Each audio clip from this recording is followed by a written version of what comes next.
नमस्कार दोस्तों, स्वागत है आपका श्लोक शिक्षालय में। आज हम सभी लोग अत्यंत गंभीर बन चुके और समसामयिक विशेष के महत्वपूर्ण मुद्दे पर बात करने जा रहे हैं, जिससे आप सभी लोग लगभग परिचित हैं। उसके बारे में हम विशेष रूप में बात करेंगे, जिसका नाम है रशिया यूक्रेन विवाद, जो अब वर्तमान समय में अत्यंत गंभीर मुद्दा बनता चला जा रहा है और हमारे एग्ज़ाम के दृष्टिकोण से अत्यंत महत्वपूर्ण है। तो हम बात करने वाले हैं रूस यूक्रेन विवाद के संबंध में। जैसा कि आप सब जानते ही हैं कि 2 दिन पहले रूस ने यूक्रेन के 2 प्रांत, जिनका नाम है, जो कि डोनबास क्षेत्र के नाम से जाने जाते हैं, और उनका नाम है डोनेट्स्क और लुहांस्क, अभी मान्यता दे दी है। और अभी 2 दिन पहले ही 24 फरवरी 2022 को जो है रूस ने यूक्रेन के ऊपर सैन्य अभियान भारतीय समयानुसार 10:30 पर प्रारंभ किया था। अभी जो है उन्होंने सबसे पहले यूक्रेन के एयर बेसिस पर हमला किया और जो सैन्य ठिकाने हैं उन पर ज़्यादा से ज़्यादा हमला करने की कोशिश की है, जिसके चलते यूक्रेन के चारों तरफ अफरा तफरी का माहौल बना हुआ है। और साथ में बताते चलें कि इसका असर जो विश्व स्तर पर देखने को मिला है, तो फ्रांस, ऑस्ट्रेलिया, अमेरिका ने रूस पर प्रतिबंध भी लगाने प्रारंभ कर दिए हैं। तो सबसे महत्वपूर्ण बात यह है कि हम आज जानेंगे कि यह विवाद कैसे शुरू हुआ और इसकी जड़ क्या है, और इसके संबंध में हमें क्या क्या अपने एग्ज़ाम पॉइंट ऑफ व्यू से चीज़ें पढ़नी हैं, वो सभी बातें हम इस वीडियो में क्लियर करेंगे। आप सभी लोगों से रिक्वेस्ट है कि सभी लोग पूरा वीडियो देखें, जिससे आपको इस कॉन्फ्लिक्ट के बारे में पूरी से पूरी जानकारी प्राप्त हो सके और आपके इस संबंध में जितने भी आपके जो है डाउट्स हैं वो क्लियर हो सकें। अगर हम बात करें तो ये कहानी बहुत ही पुराने से स्टार्ट होती है, मतलब बहुत ही पुराने समय से स्टार्ट होती है, जब 1945 से 1991 का बीच समय जो एक विश्व में संक्रमण काल का दौर इस प्रारंभ होता है। और उसी में शीत युद्ध जो प्रारंभ होता है, जब रसिया और अमेरिका एक दूसरे को बहुत ही शक्तिशाली देश के रूप में उभारना चाहते हैं।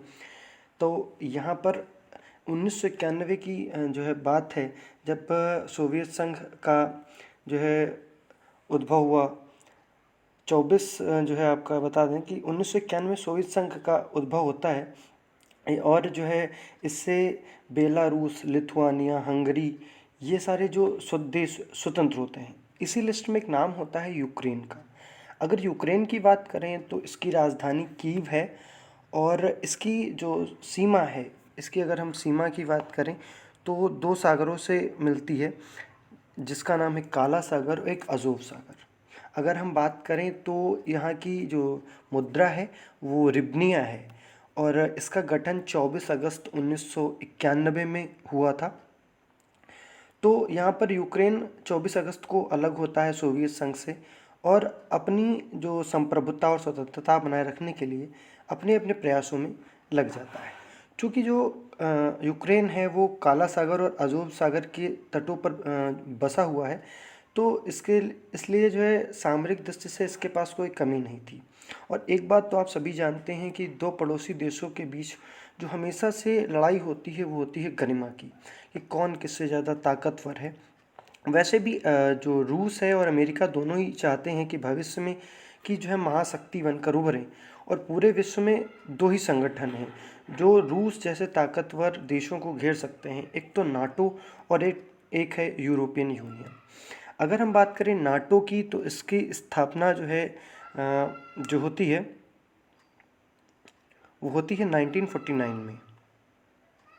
और यूरोपियन यूनियन, ये 2 देश ऐसे थे। तो अब सबसे बड़ी बात आती है कि ये सदस्य बने या नहीं बने।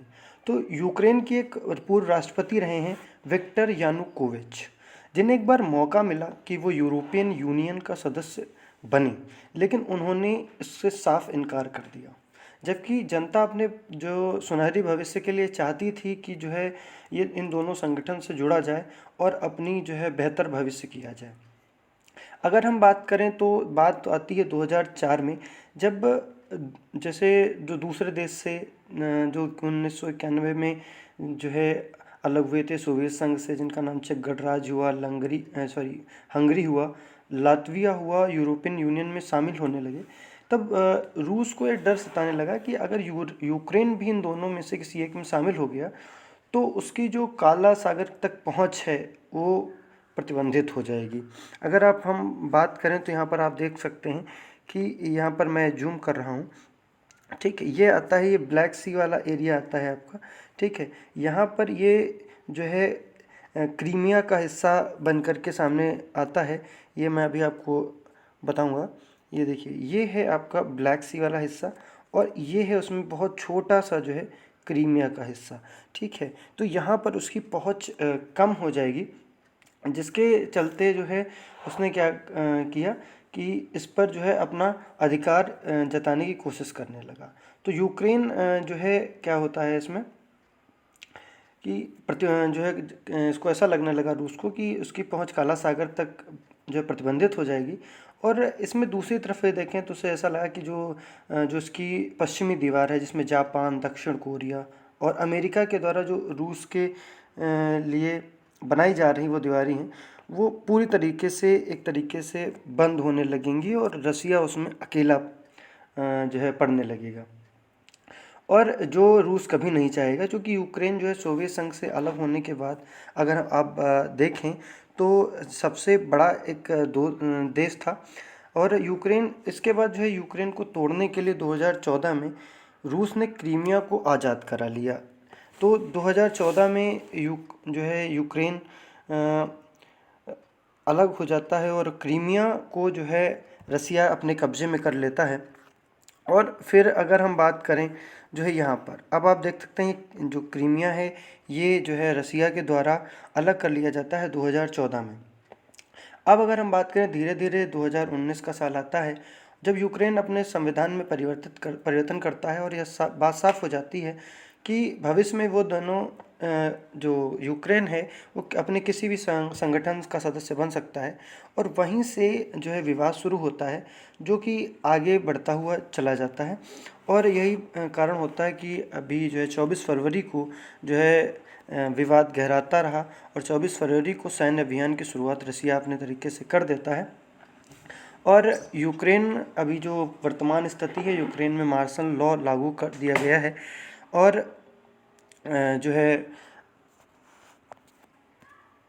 वर्तमान स्थिति के अनुसार काफ़ी ज़्यादा जो इकोनॉमिक क्राइसिस भी दुनिया में देखने को मिल रहे हैं।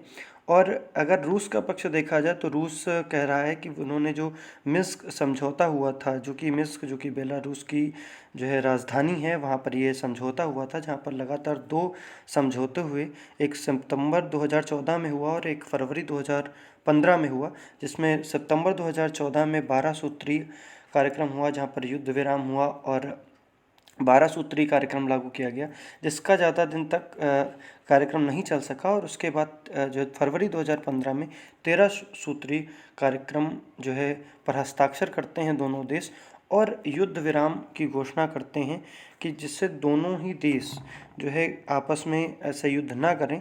लेकिन अभी जो है क्या हुआ कि 2000 लगातार वहाँ पर जो यूक्रेन का ये जो दोनों क्षेत्र थे, डोनबास क्षेत्र, डोनेस्ट्रक्स और लुहांस वाला, यहाँ पर जो रसियन ज़्यादातर बोलने वाले लोग यहाँ पर थे और यहाँ पर उन्होंने अलगाववादी क्षेत्रों घोषित करने की मांग की। और यहाँ पर संघर्ष हुआ जिसमें लगभग 14,000 जो है रूसी बोलने वाले लोगों की जान गई, जिससे जो है जो यूक्रेन के में की सीमा में रहने वाले जो रसियन बोलने वाले लोग थे, उन्होंने एक गुहार लगाई, जो इसमें वर्तमान में रसिया के प्रेसिडेंट हैं व्लादिमीर पुतिन, और उनसे सहायता की मांग की। और लगभग अभी जो है अप्रैल और मई 2020 में वहाँ पर 1.5 से 2 लाख अपनी सेना को वहाँ पर व्लादिमीर पुतिन ने भेजा और वहाँ पर जो है अपनी उनको सिक्योरिटी देने का काम जो है एक स्थान दिया।